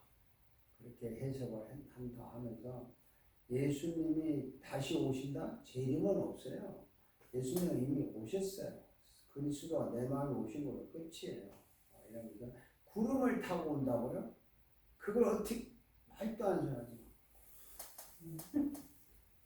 지성으로 이해가 안 되잖아. 구름을 타고. 근데 구름 타고는 이해가 진짜 안 돼요? 나는 그때 옛날에는 안 됐어. 솔직히. 신비롭다고. 아니 비행기 쇳덩어리듯이 구름 위로 날아가는데 주님이 뭐 비행기를 만든 인간을 창조했어요. 그래. 구름을 타고 오는 거야. 실은 죽먹기야. 그리고 우리가 어릴 때 죽을 때까지 했던 일들을 활동사님처럼 쫙 기억한대. 야 무슨 천국에 무슨 영화 필름 저장하는 데도 아니고 도서관도 아니고 그게 정말 미치 안 믿을 수도 없고 믿어라. 요즘은 너무 쉬운 거야. 요만한 칩 하나에 그냥 세상의 역사 다 집어넣어도 칩 하나로 키면 다 나오잖아요. 뭐 못 믿을 게 뭐가 있어? 과학이 발달돼서 그 믿을 만한 이야기만 했지. 그리고 물고기 뱃속에 요즘 물고기 뱃속에 들어가서 10년도 살아요 사람들이. 얼마나 재주가 좋은지. 뭐 그러니까 이 지성이 가는 것까지 이해를 하지만 이해가 안 된다 그래서 거절할 필요는 없다는 거야. 다 사실이에요. 그래서 이 불통한적인 해석은 인기는 참 좋아요. 지성이들. 특히 대학생들한테 가서 설명하고 인기 좋죠. 근데 여러분 설교를 할 때 교인들이 이런 거 만약에 물어보지도 않지만 교인들 있잖아요. 제가 이렇게 단호하게 얘기하는데 교인들은 설교 듣고 절대 안 변합니다. 절대라는 말은 좀 무리한데 거의 안 변해요. 그 순간에 우리가 갖다 안 되네요. 교인은 성경 공부를 해야 되네요. 성경 공부를 그냥 교재로 갖고 하는 거, 그거는 뭐 안 하는 건 낫지만 성경 자체를 공부를 해야 돼요. 그래서 변하는 거예요. 그래서 감동은 설교를 들으면서 받지만 변화는 성경 공부를 통해서 오는 거예요. 저는 그거를 아주 철저하게 하는 거죠. 왜냐하면 이거 신해석학적 이런 거는요, 성경 공부를 하면서 설명을 해야지 이런 거 그냥 강의식으로 해서는 이해가 안 돼요. 사실 이해가 안 되는 거 어떻게 안 되는 거죠. 이거 우리가 느끼는 거잖아요. 성경은 설교는 감동을 주는 거지 절대로 변화는 좀 거의 안 주는 것 같아요. 그래서 제가 성경 공부를 이렇게 강조를 하는데 사람들이 참 안 하지. 자, 그 다음 읽어봅시다. 실존. 실존 철학적.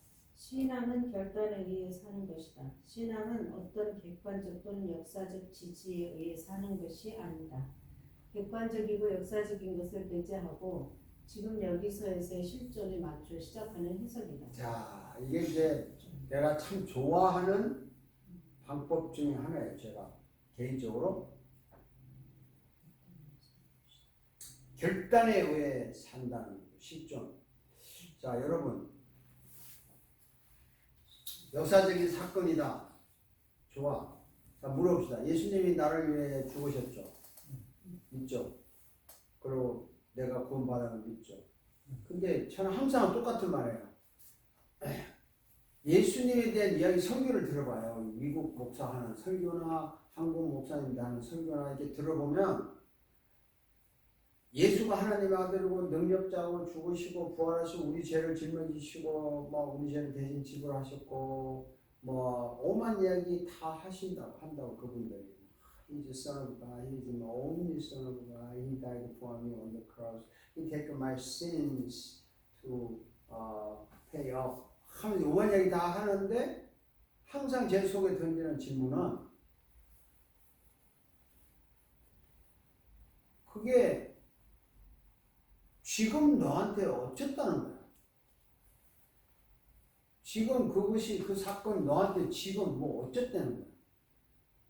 이런 질문을 나는 항상 해요. 지금도 하고 옛날에도 했어요. 지금 예수 그리스도의 죽으시고 부활한 사건 지금 나한테 뭐가 일어나고 있는데 지금 나한테 아무것도 안 일어나? 그거 의미가 없잖아요. 너무 지나친 표현이지만 잘못한 바르트 쪽으로 가는 거지. 예수님 죽었어. 지금 나한테 없어. 그 죽은 사건일 뿐이야. 나한테 아무것도 아니라고 이렇게 말하는 건 아니지만 그리스도가 나를 위해 죽으셨다. 는 사건이 지금 무슨 의미가 있냐. 이 실존적 철학적 해석이라는 건 굉장히 무서워요. 사실은. 지금 아까 우리 커피 마셨는데 당 프리 커피를 마셨어요.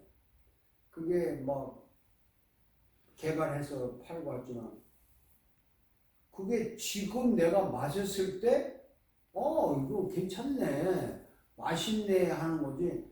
들었어. 이거 뭐 한국에 개발했는데 좋대요. 당한테 좋대요. 쏘와 내가 안 마시면 의미가 없는 거지. 그렇잖아요. 실존인 거예요. 나한테 의미가 없는데 조금 극단적인 예를 들면 이 설교할 때 써먹을 게 많아요. 지난 주일에 성경 공부할 때 내가 왜 갑자기 목이 메인 줄 아시죠? 네, 진짜 목이 메이는 거죠. 똑같은 말이죠. 태양을 예수님 돌아가실 때 태양이 빛을 잃었어. 땅이 갈라졌어. 죽은 자가 나왔어. 그 사건이 무슨 사건이냐? 태양을 만드신 분, 빛 대신 오리지널 대신 분이 죽으니까 태양의 빛을 잃어야지. 땅을 창조하시면 돌아가시고 땅이 갈라져야지. 그리고 죽은 이유가 뭐야? 죽음에서 살리려고 죽었으니까 죽은 자가 나와야지. 현실적으로 그분의 죽음에 대한 반응이 나타났잖아요. 근데 나는 이거 내가 4월 첫 주에 설교할 내용이 여기 포함되어 있어.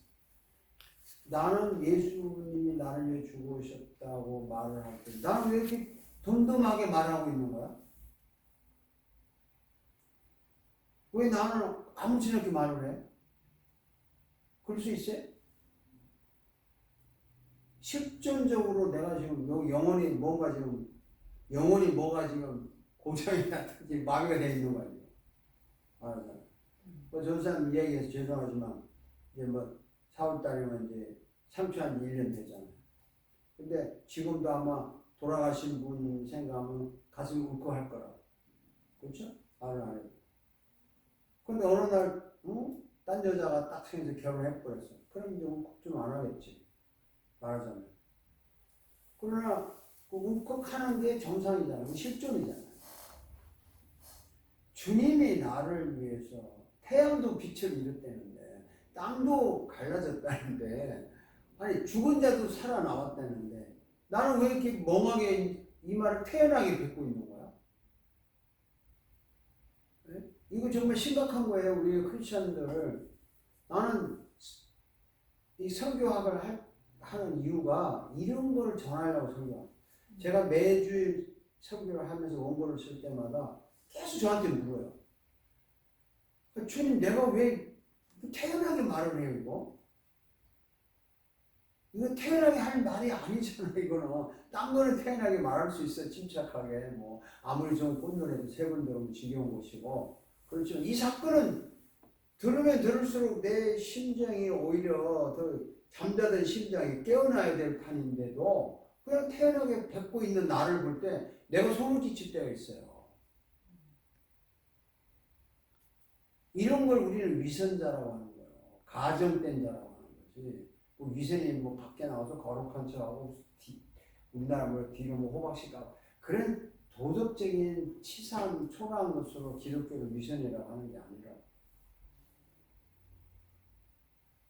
그러니까 여러분이나 저나요. 딴 거는 침착하게 다 참아도 이런 사건을 이해하고 이런 말이 나올 때는 그거 참지만 뭔가 이런 게 올라오는 게 정상인 거야 사실은. 이 사건이 그렇게 옛날 이야기 단순한 과거의 사건 오순한 그런 과거의 사건 그런 게 아니라고. 현재의 사건 실존이라고. 그러니까 뭐 역사적인 거 뭐 이런 게 중요하지만은 그러니까 실존 나는 그런 의미에서 실존을 좋아하는데 이 실존 철학자들은 이런 뜻은 아니에요. 역사적인 게 그게 뭐가 중요하냐 그러면서 실제적으로 나한테 지금 감동인 게 최고다. 그러니까 요즘 교회 그 부흥사들 그렇죠? 그리고 또 이제 설교 잘하는 사람들은 무슨 예배 시간에 그냥 눈물 나고 감동 주면 좋은 거지 뭐 교리니 뭐 이런 게 뭐가 필요하냐 이거야. 요즘 그런 게 인기 있잖아요.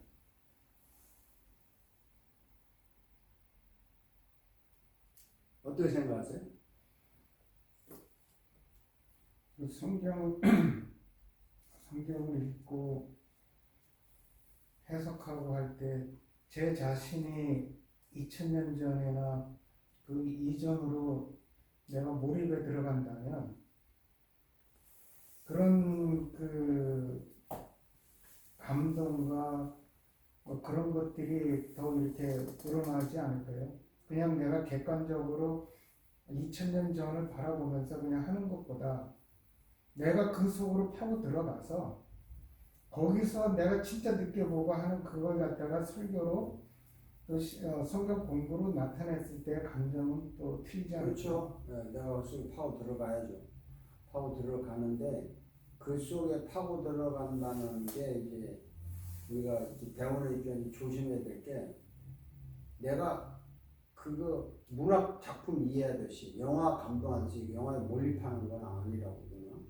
내가 그 속에 파고 들어간다는 말은 실존적으로 보면 그분이 돌아가시고 부활하신 그분의 영이신 성령이 지금 내 속에 들어와 있다고요. 지금 없으면 구원받은 게 아니잖아요.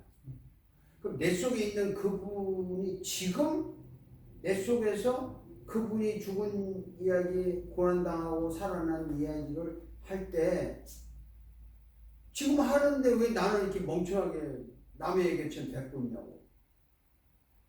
그러니까 이거는 우리가 연구해서 몰입하는 거하고 조금 각도가 달라요. 그 성경을 연구하고 몰입하고 깨닫고 그럼 좋은 거잖아요.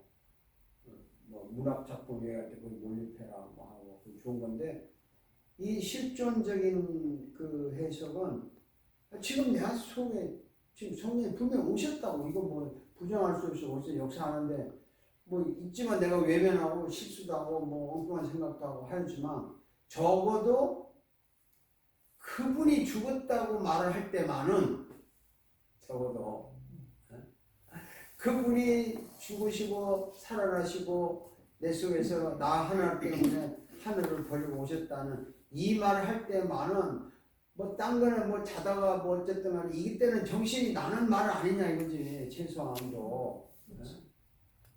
근데 모든 교인들이 설교할 때 이렇게 이 이야기를 하면 다 아는 이야기, 뻔한 이야기하고 감각이 없는 거 보면 나는 굉장히 속이 뒤집히고요. 태연하게 말하는 나도 너무너무 기분 나빠. 솔직히. 아마 우리 목사님 사모님은 우리의 설교를 오래 들어서 내가 가끔 농담하면 아니 이 얘기하는데 왜 이렇게 가만히 있는 거야? 내가 이런 말 많이 하잖아요. 아니 어떻게 가만히 아니 뭐 누구 성공했던 이야기 뭐 병 났다 그러면 와 아멘 하면서 왜 이건 가만히 있냐고. 이거는 뭔가 썸띵. 나도 이 태연하게 말할 때가 있어요. 그럼 내가 나한테 막 소리가 확 끼치. 아니 뭐 하는 짓이야? 실존적인 이 해석이 그런 의미에서 또 역사적인 걸 너무 배제하기 때문에 좀 안 좋은 것도 있지만 자 그 다음에 스토리텔링. 스토리텔링 해석, 문학적 스토리텔링. 성경은 멜로티브 또는 스토리텔링으로 해석한다. 성경을 단일한 주제를 가진 하나의 이야기로 해석한다. 예수님도 비유를 사용하시면서 이야기식으로 대화를 많이 하셨다. 시작과 끝이 있는 줄거리로 이야기를 엮어가면 스토리텔링식 해석은 효과가 크다. 성경 본문보다는 이야기 또는 이야기를 풀어나가는 사람의 해석학적 이해가 앞서는 경우도 많다. 자, 이 스토리텔링이 인기가 좋죠. 스토리텔링은 이야기식으로 하니까 여러분 이야기라는 거는 반드시 시작이 있고 끝이 있잖아요. 이게 성경 하나의 문제가 있다면 이걸 이야기를 만들어가는 거예요. 사람 듣을 때 참 재밌잖아요. 이야기 시작도 끝나고. 그래서 상당히 그 문학적인 표현을 많이 쓰고 좋은데 저도 이 스토리텔링 이야기로 설교를 한 적이 좀 있어요. 그 본문의 이야기 하나 잡아가지고 이야기식으로 만드는 거야. 예를 들어서 본문은 차를 타고 비싼 차를 타고 탁 돈 들고 밖에 나와서 나이트클럽에 탁 들어갔더니 이쁜 여자들이 신나게 놀고 살다가 돈 다 떨어지고 이제 빌빌대는 여자들 떠나고 아 진짜 먹을 거 없어 친구한테 손 좀 내밀더니 완전히 나를 병신치고 가고 내가 그냥 깡통을 차고 거지 신세가 다 됐는데 정말 비참하겠다. 이야기잖아. 어디 나온 이야기야 이게? 네? 자기 작은 아들. 네, 작은 아들이 비싼 이야기잖아요. 그렇게 엮어가는 거야. 그 본문의 이야기가 이야기 시작하면 재밌잖아요. 실감나서 말하자. 그렇게 하면 좋은데 재미는 있는데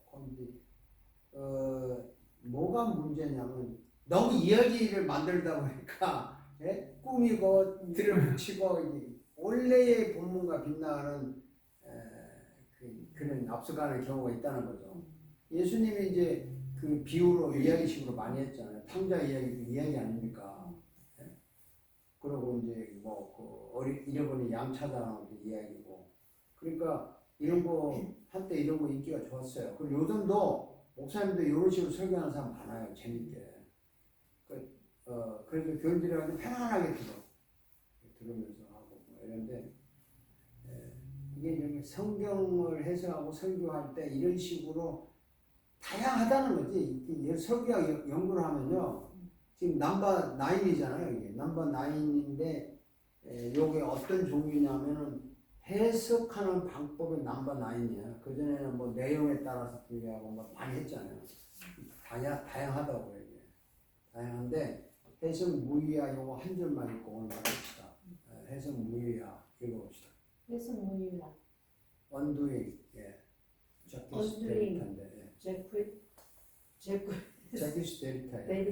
데리다, 디스트럭션. 디스트럭션. 예. 데리타라는 프랑스 문해 비평 철학자의 주장에서 두각이 나타났다.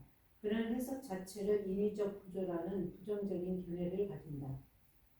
예, 읽어보세요. 베이컨은 총체적 재구성, 과학적 객관성, 이성 도덕에 대한 불신으로 연결을 시도했다. 이것은 모든 것을 다시 재정리하려는 것이다. 데리타는 총체적 해체, 토탈 디컨스트럭션, 과학적 객관성, 이성 도덕에 대한 불신으로 연결을 시도했다. 이것은 모든 것이 완전히 풀어놓고 하나씩 따져보자는 것이다. 네, 여기까지. 베이컨은 경험주의 철학을 했잖아요. 베이컨이. 예, 경험되지 않는 것은 알 수가 없다. 경험주의 철학이거든요. 베이컨이 여기 앞서는 거죠. 여러분이 경험하지 않는 거 알 수가 있어요? 어떻게 알아요? 들어서, 읽어서. 들어서 아는 게 아는 거예요? 그것도 알 수 있는 거죠. 아니, 오늘 당 프리 커피를 마셨는데 들어서 맛있다, 좋다 그렇게 끝나는 거예요? 그거는 진짜 아는 거예요? 마셔보아야 아는 거 아닌가요? 그러니까 경험하지 않는 것을 알 수 없다는 게 베이컨이 한 건데 이 사람이 뭐냐면 총체적 재구성을 하자는 거야. 그 리컨스트럭션을 하자는데 그게 뭐냐면요. 여기 뭐 과학적 객관성, 이성, 도덕에 대한 불신으로 연결했다는 거. 뭐냐면 지금까지 너희들이 과학적으로 했다, 이성적으로 했다, 도덕적으로 했다는 것이 네가 경험하지 않은 것을 네가 계속 믿었잖아. 그걸 다시 한번 재구성을 해보자. 그래서 reconstruction이라고 해요. construction. 재정리하자는 거예요. 그러니까 보세요. 저거 프리 커피가 맛있다는데 어떤 사람은 저건 당 환자에게 꼭 좋은 건 아니다. 이 커피가 더 좋다더라. 어떤 사람은 아예 그 다운트랙 장석군대 하는 소리 저거 좋다더라. 그 여러 가지 다 안단 말이죠. 우리가 이게 맛을 봤는데 아는데 경험을 했지만 이거 진짜 어느 게 맞는지 다시 싹 분석해놓고 다시 보자. 재구성하자 이 말이에요. 정리하자는 거예요. 정리하면 좀 보일 거 아니에요? 전화번호가 10개가 있어요. 정리를 하려면 어떻게 돼? 전화번호 10개가 있어. 이거 10개를 막 아무데나 사모님 전화 몇 분이지? 전사님 전화 몇 분이지? 이렇게 하지 말고 정리를 해서 보자는 거야. 그럼 어떻게 정리해야 돼? 가나다 순으로 해야 되잖아. 네. 가나다 순으로. 이게 재정리야. 그래서 이런 거를 그 이제 총체적 재구성이라고 해요. 아니면 가나다 순, 영어로 말하면 ABC. 아니면 또 성을 먼저 찍어가지고 나는 이제 요즘에 이제 우리 북타임스 교회 교인들 전화번호를 일일이 막 찾아가니까 복잡해 그것도. 그래도 그 앞에다가 공통된 단어를 하나 넣었어요. 우리 북타임스 교회 약자가 GTC잖아. GTC 조준영, GTC 롤랜더 이렇게 하니까 그 G를 먼저 찍으면 우리 교인 번호가 쫙 나와요 한눈에. 그게 총체적 재구성. 그러니까 이게 리컨스트럭션 해보자는 거야. 이게 이제 해석 무의한데 해석을 하기 전에 네 맘대로 해석하지 말고 지금까지 알고 있던 걸 다시 구성을 한 다음에 하라. 이게 이제 해석 무의화인데 베이컨은 그렇게 말했는데 이 데리다라고 하는 프랑스 문학자예요. 문학자인데 데리다가 이걸 뭐라 하냐면 야 재구성할 게 아니라 아예 해체하자는 거야. deconstruction 하자는 거야. construction. 그 해체하자. 무서운 말인데요. 자, 전화번호 10개를 해서 재구성을 했어. 우리 가나다 순으로 하면은 정이 먼저예요, 조가 먼저예요. 정이 먼저죠. 네. 그 영어로 하면 어느 게 먼저예요?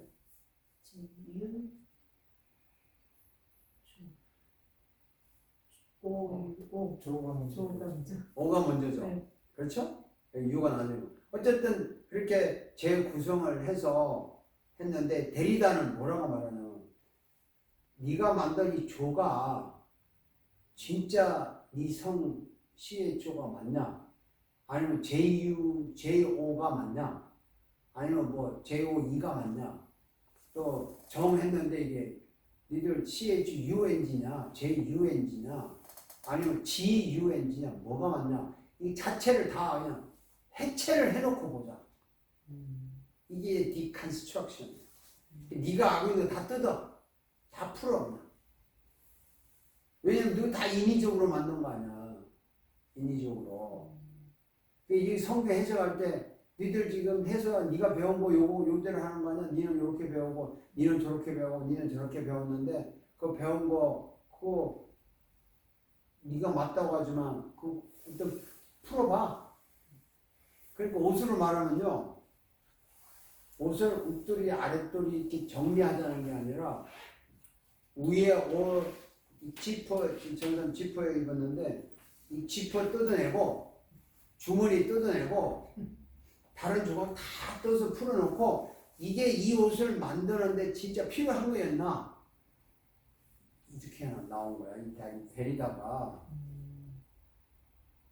니들 알고 있는 거 다 뭔가 이렇게 인위적으로 만든 거잖아. 어? 그러니까 이걸 싹 해체. 야, 이게 이제 이 사상이에요. 이거 나온 지 얼마 안 돼요. 1960, 70, 80년도, 60년도 나온. 이거 나와서 포스트 모더니즘 시대친 거 아니에요. 우리가 알고 있는 거 뭐 제대로 아는 게 뭐가 있냐? 진리가 어디 있냐? 내가 알면 아는 이렇게 나온 거다. 다 무너뜨리는 거야 지금. 그 뭐 전사님이 배운 성경 옳다고 주장하지 마. 까봐. 조목사 네가 떠드는 거 까봐. 그래서 떠드는 거 까봐. 이게 뭐가 맞는지 다 한번 풀어보자. 주장하는 거야. 여기에 이제 막 사람들이 동조하는 거야. 그래. 뭐 누가 오는데 다 까보자. 오늘 여기까지 합시다. 다음 시간에 자, 기도합시다. 하나님 아버지 감사합니다. 설교학을 공부하는 것이 참 유익하기도 하고 좋기도 하고 두렵기도 하고 재미있기도 합니다. 우리 함께 연구를 해서 하나님 기뻐하는 그런 좋은 설교가가 되기를 원합니다. 함께 수고하시는 우리 조준현 전사님, 브레스 사모님, 정 목사님 모두에게 힘과 능력을 허락하시고 또 학교에서 공부하시는 분들도 기회가 있으면 이런 연구를 할 수 있게 도와주시고 우리 모두가 하나님 좋아하는 기뻐하시는 그런 설교를 듣고 하기를 원하는 사람이 되게 하여 주옵소서. 감사를 드리며 예수님의 이름으로 기도드립니다. 네, 수고하셨습니다. 좋습니다. 수고하셨습니다. 네.